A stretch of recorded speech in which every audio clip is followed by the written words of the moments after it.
Welcome to the English with Kirsty podcast from www.englishwithkirsty.com. Here I'll be sharing with you tips, information and other learning resources so that you can improve your business English.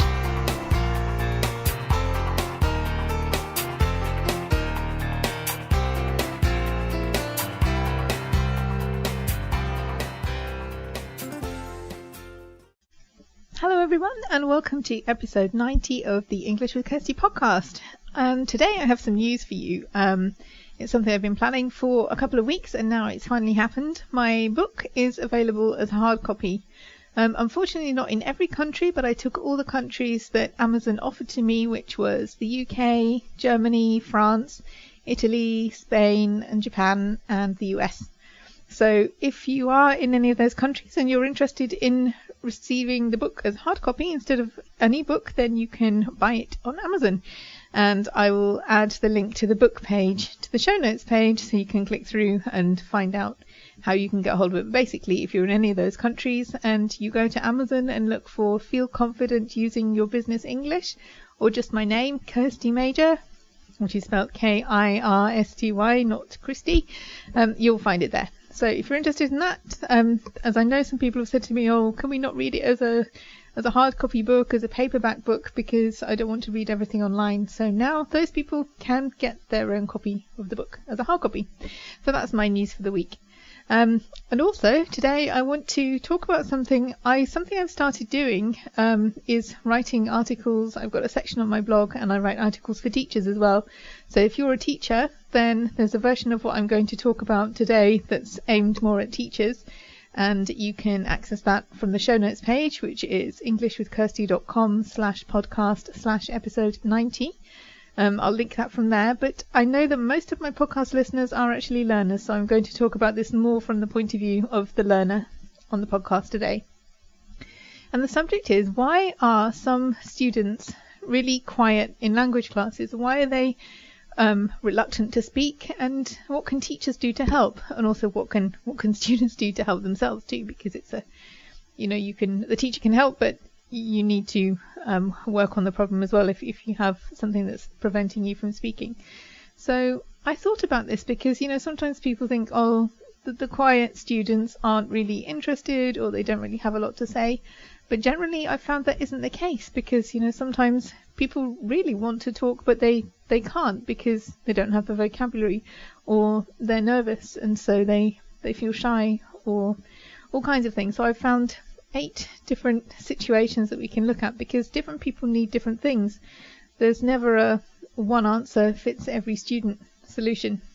And so if you're somebody that loves to talk and never has any problem speaking, this probably won't help you, this advice, but it may help you to understand some people around you, some colleagues perhaps, or if you're in a class, other people in that class. So if you love speaking, this maybe won't help you, but still you could learn something because you might learn how other people think and the kinds of problems they have.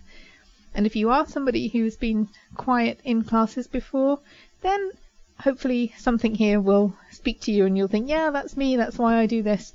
And then hopefully the solutions will help you as well.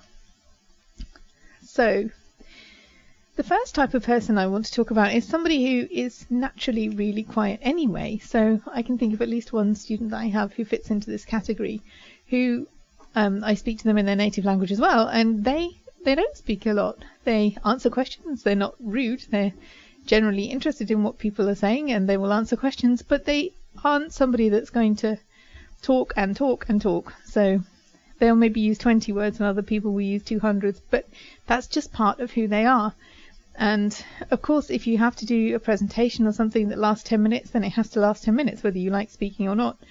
But if it's generally having conversations with people, then if you're somebody that doesn't speak a lot when you're speaking your native language, the chances are that you probably won't when you're speaking English as well. So it's important to keep trying, to keep speaking, to keep improving your vocabulary, but at the end of the day you probably won't be speaking as much as people who naturally speak a lot.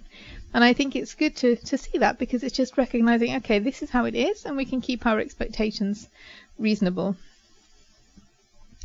So the second type is the perfectionist, and this has been me in the past, and even last night I was in a Turkish restaurant and I was thinking, oh, I'm not going to let the people know that I speak Turkish, even though they were speaking Turkish behind me and I could understand. I was like, I'm not going to let them know, because then they'll speak to me and I haven't spoken Turkish for a while and it'll be embarrassing and stress. So I didn't say anything last night. And this is how I've always been. With German, it's not an issue now, but I remember in the past it definitely was, because I wanted my sentences to be perfect, and that usually meant that I lost my chance to speak, because I was too busy worrying about some adjective ending or some word order problem, and then it was too late.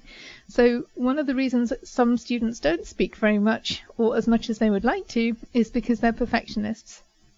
And I remember my German teacher, when I was about, 16, 17, said, your sentences are fine, and I haven't got anything to correct in them, but you need to take some more risks, because I know you'd like to say more, and you're not doing it because you don't know if it's perfect or not. So, so far your sentences are fine, but you'll never improve unless you take some risks and use some words perhaps you don't know if it's exactly right, but take the risk, because then you'll be able to express more of what you want to say. And I think if you are somebody who is a perfectionist, it's great to have high standards, but sometimes those high standards can be really limiting in terms of making progress with your language learning. So try not to let that get in the way of your progress. And I'm saying that as somebody who's been there and who still does it, who's improving but still isn't there yet. Number 3, the frustrated chatterbox. So a chatterbox is somebody who likes to talk, who talks a lot. And I try not to waste words. I think about my words so I don't just talk on and on and on and repeat myself. I try not to. But I do like to speak. And that's a big deal for me when I start learning another language, because there's so much that I would want to say. I have an opinion about most things. I want to talk about it. And I feel confident speaking in English because I don't generally struggle to get across what I want to say. Then I start learning another language and it's completely different, and you feel like a small child, and it's frustrating because you really want to get involved in a meaty discussion, but you can't because you don't know half the words that you need. So this is really frustrating, and you have to develop the skill of working out what you want to say and what you actually can say. And the good news is that the more your language skills improve, the less you have to do this, because what you want to say and what you can say are close together. But at the beginning it is hard, and you have to develop this skill to find out that you can actually say more than you thought sometimes. But you do have to reduce what you want to say down to an easier level so that you can get your point across. And that's frustrating and it's not fun, but it does get easier. The more you do it, the easier it gets. So if that's you, don't give up just because you can't say everything that you would like to say to the other person in the language that you're learning. Do try, because the only way to master the skill is to keep doing it. And also, if vocabulary is an issue here, then reading and listening can help, because if the problem is that you lack vocabulary because you're an intermediate learner, or because it's a different type of vocabulary, then reading and listening can definitely help you there, because you see how the language is used, you hear other native speakers speaking it, and that will definitely help, but it doesn't take away the need to speak. So it will definitely help you to build your vocabulary, but in the end, if you want to be good at speaking, then you have to speak. Number 4, the image-conscious student. And this is more of an issue really with, I find, with groups of people. So if you've got a group of colleagues learning together, it's harder, because sometimes people are with their boss and they're learning English, or with someone else and they think, oh, this person knows everything, or they maybe look down on people, or it's sometimes not the best idea when companies, they have the best intentions of booking an English course for everybody to learn together, but in practice I've seen that it doesn't always work, because sometimes people, the knowledge that they're with their colleagues while they're learning makes them feel so insecure that they don't actually learn anything. And certainly for people like that, I would suggest maybe getting some individual help so they can build up their confidence, or at least doing some activities on their own, language learning activities away from the colleagues, so that the colleagues aren't there all the time. So even if it's just a language exchange or a meetup group or something where the other colleagues aren't, or it could be that they do want to have individual lessons as well. Maybe that's something the company would pay for, or something that they would pay for themselves, but just not to be continually in that environment where they automatically don't feel relaxed or happy because they're too stressed about what the other colleagues think about them.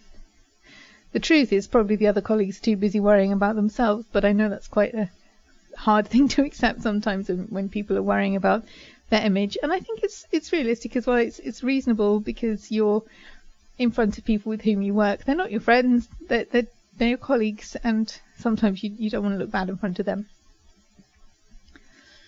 Number 5, the student with fantastic writing skills. So sometimes, particularly with something like writing, it's a downward spiral. If you like writing, you do more writing, and that means you do less speaking. Like with me, when I used to use German a lot on a project that I was working on, I would write emails to everybody. I never called anyone because I could do that, and that meant that I never got any speaking practice, so my speaking skills lagged behind and the writing skills shot ahead. So for some people, writing is a lot easier than speaking, and they will want to do that. And then they get frustrated because what they can say when they're speaking isn't as advanced as what they would write because, well, they haven't had the practice doing it. So for those kind of people, it's really important to try and balance out the skills of reading, writing, speaking and listening. And if speaking is the weakest of those skills, to try and do more in the class, especially if it's a one-to-one class where they can actually work on the skill that is weakest, which if what we're talking about today is speaking, so they can bring the speaking skills up. And maybe if you're in one-to-one lessons, you can try and ask if you can do more speaking, or if it's a group lesson, then try to be involved more when speaking activities are going on in the classroom, because if you're aware that that's what you need to do, then you need to take responsibility as well for making sure that it happens. Number 6, the student who loves reading and listening. And that's been me in the past as well, because I naturally enjoy reading and listening. So they're not so difficult for me as some other people who don't enjoy reading and listening. But because of that, speaking wasn't one of my favourite things to do at the beginning. And that also meant, as we said before with the writing, that my speaking and listening skills were much better than my reading and listening skills were much better than my speaking skills. And that then meant that whenever it came to speaking, I felt like a bit of a failure because my speaking was at a lower level. So again, if you're in a class where you know you're good at the reading and the listening, then really focus your attention on the activities that look at speaking, because if that's something you need to bring up to the same level as the others, then yeah, that's your priority. Because otherwise it can be quite frustrating if you're in a meeting, for example, and you understand everything that's happening around you and you really want to contribute, but if you haven't worked on those speaking skills, then you won't be able to contribute to the meeting with confidence because you're too busy stressing out about your speaking skills. So it's worth doing because other people won't know what you think unless you make that known somehow. And in a meeting, it's by contributing to the meeting, and that's usually done by speaking. So if you want people to know about your brilliant ideas or your solutions to problems, or what you've been doing in your part of the project or your part of the department, then you need to be able to talk about that as well. Number 7, the student who hates pointless conversations.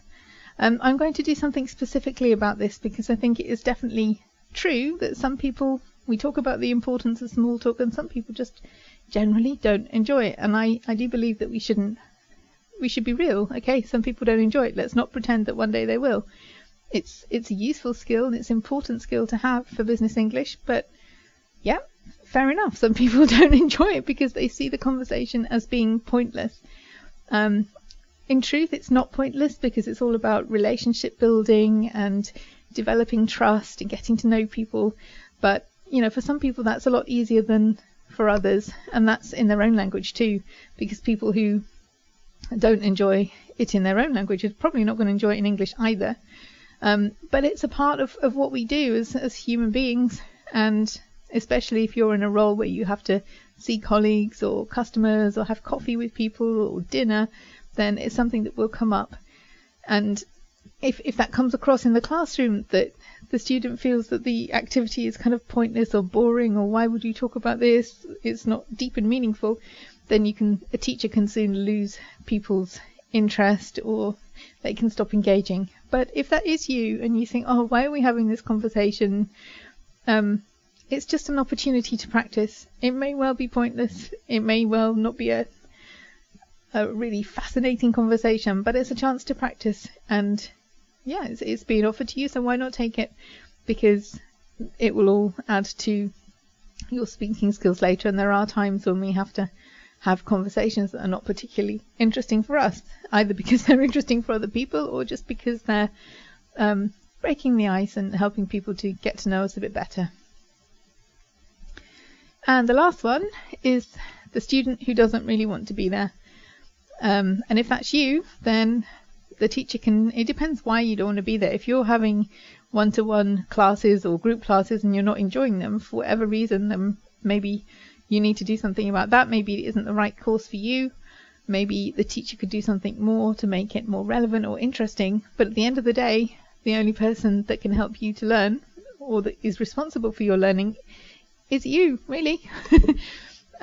Teachers, some are better than others, that's true. But, you know, if you're paying for something you're not enjoying it, well then I would suggest that you think about what you want to do about that and whether you want to continue or try to make suggestions to make it better. If you have to be there because you're maybe at school or studying and you have to take English, then you don't have the choice, but you know, you're there anyway, so you may as well make the most of it and see what you can learn from it. And if you don't feel that you are learning from it, maybe there are other things that you could do on your own to make the learning experience better. But you know, the teacher can't learn for you. So really, if you don't want to be there, then do you have to be there? Because if you don't, maybe there's something that's more suited to your needs. And if you do have to be there, then what can you do to make that experience more bearable, more enjoyable for you? Maybe there's something you could suggest. Or if you really aren't enjoying it, maybe there are some things that you can do on your own so that you still get the knowledge that you need. Because ultimately, learning is good, and having these skills is good. And I guess it's just a case of thinking, what can you do to make the experience more worthwhile for you as an individual? Okay, so that's really, I've tried to look at it from the point of view of the student more than the teacher here. But if you are a teacher, then there is an article for teachers as well. As I said, this will be linked from englishwithkirsty.com/podcast/90. And I would like to apologise for any background noise today. I hope the microphone has cancelled a lot of it out, but I'm not in my usual recording room and there is noise around me. So I hope it hasn't picked up too much. If it has, we will be back to normal again next week. So have a great week and have fun learning English.